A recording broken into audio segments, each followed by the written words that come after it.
Hey guys, welcome to the Centre Bounce. In today's episode, we're talking rucks. Now, ruck is a really interesting position this year. There are a few changes, few old dogs becoming new dogs, few players moving around and whatnot, and the flex position. Do we play three? Do we play two? What's happening? We're talking the guys that you need in your team. Stay tuned.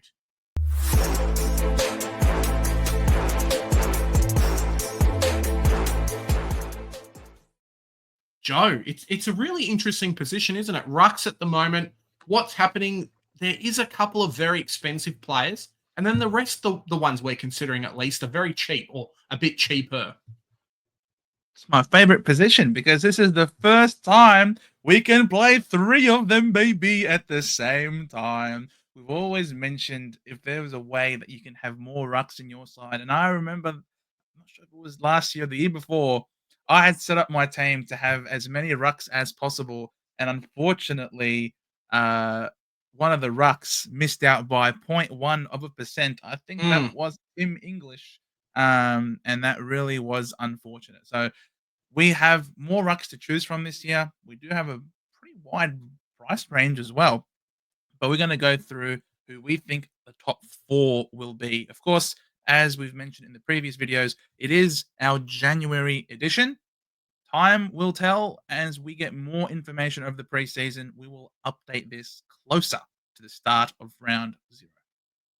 yeah, definitely. Yeah, being able to play all three really, really helps. You don't want to be that guy that has the one cool three rucks went 150 and you've only got two, and it's like, oh, well, now you can get three, so it works even better. Joe, who's on our list?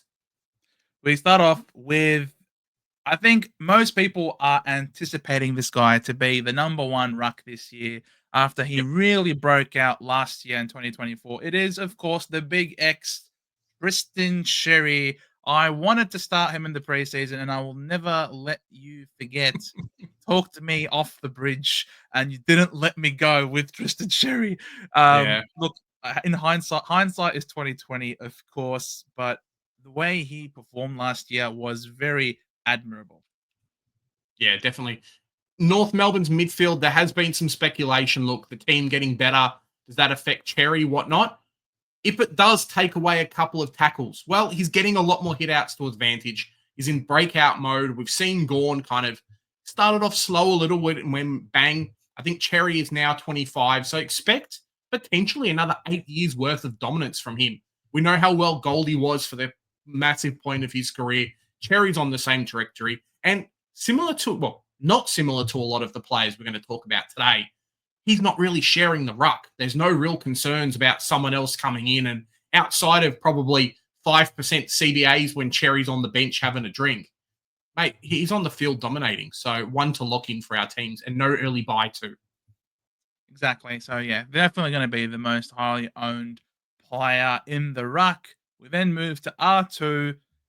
He's been my boy since last year. I've been raving about him. I brought him to my attention just from the fixture alone to start off the season. And then you look at how trim and fit he is. He has lost a metric shit ton of weight, excuse the French, Yep. to where he is right now. It is exactly what the doctor ordered. Big Sean Darcy, not so big anymore. He's now buff Sean Darcy. Get around him. Yeah, definitely. I mean, some people are saying in the preseason, well, he's lost some weight and that's going to take away a bit of his dominance. I almost want to say it's a little bit of the opposite. I think some of his moving around the ground, yes, he did have his dominant in the single contest, but inability to move around, there definitely was periods of time as well where Sean Darcy spent extended, spaces on the bench. So one to look out for over the preseason. There is some concerns what happens with Jackson, but if Freo want to win, Darcy's your main ruck. There's no question about it. Maybe he goes back line and midfield, and then Jackson goes a little bit in the forward line in the ruck, but Sean Darcy, get him my team. No early buy, best buy in the game. Exactly. And you look at he only played the 12 games last year, and in them he had just shy of 70% CBA. So he is without a doubt the number one ruck over there at Fremantle. And I think after the photos circulated and has made the rounds on X, I think a lot more people have definitely opened up to the idea of starting Sean Darcy when I think a couple of weeks ago, not too many people were. So not quite the pod selection that he once was, but he's definitely going to be an enjoyable one. R3, Big J. What you got? What we got? Mate, talk about me not letting you pick Cherry. You stopped half the bloody competition from picking this guy. Then they were crying halfway through. Oh, Joe said Max Gorn's got knee injuries. He's no good. And then he comes out 124 average for the season. Bloody hell, Joe. It is Max Gorn.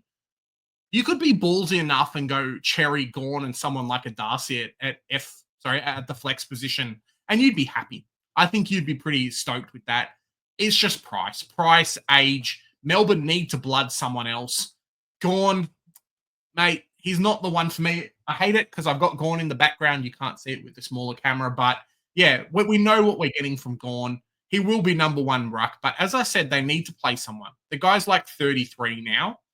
There were periods of time last year where he did slow down, and I think that might be a bit of the trajectory. I don't think Melbourne's midfield's going to be as strong as well.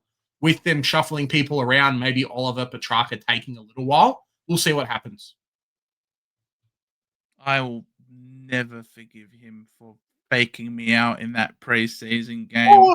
The way he was on the bench, getting that medical treatment, and then absolutely capitulating from a scoring perspective. It just screamed injury, and he torched me right from the start. I'm very disappointed in you, Big Maxi, but nowadays there are genuine injury concerns. He did have that larynx problem, which stopped him from training.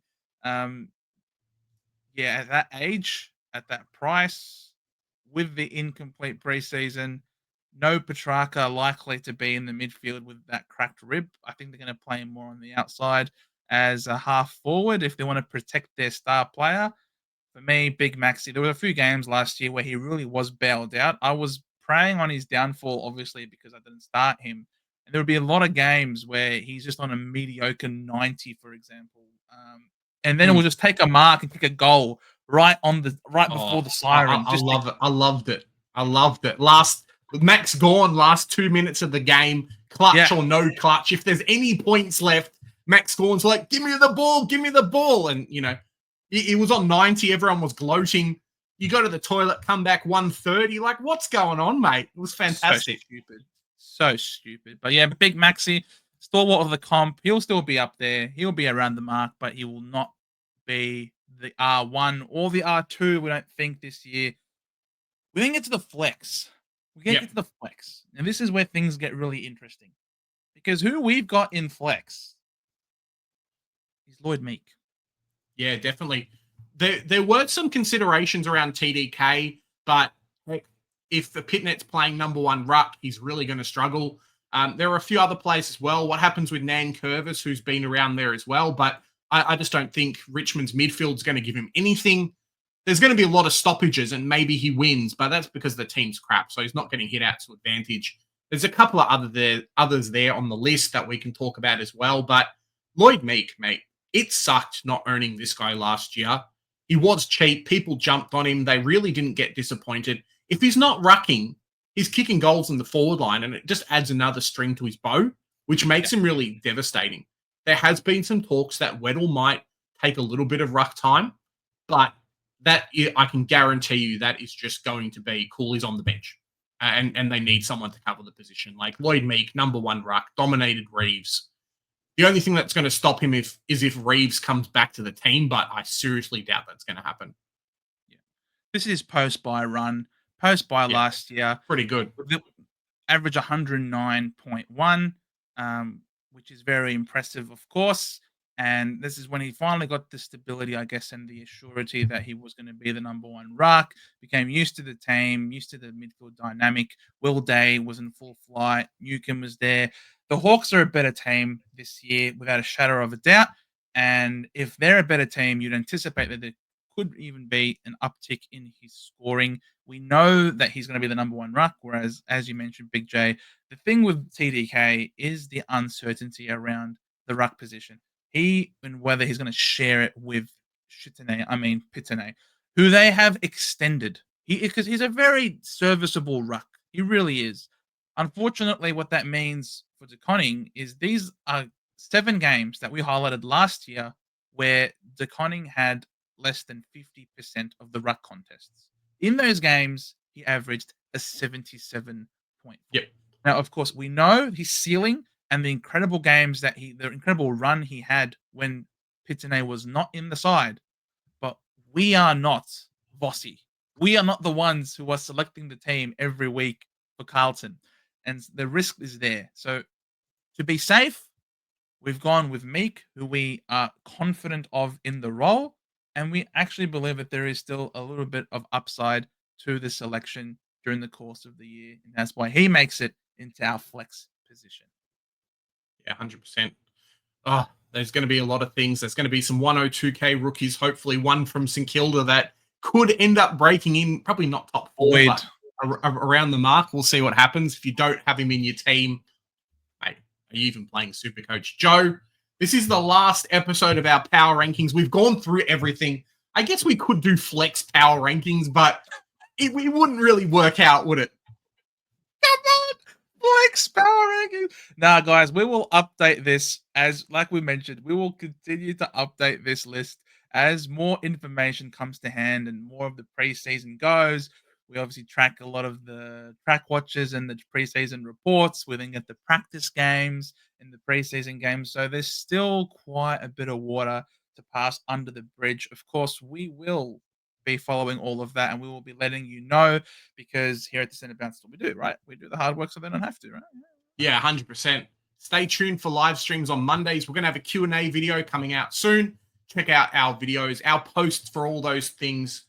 It's going to be an amazing Supercoach season. Guys, smash that like button. We love you. Hope you love us too. We'll see you in the next one. Bye for now.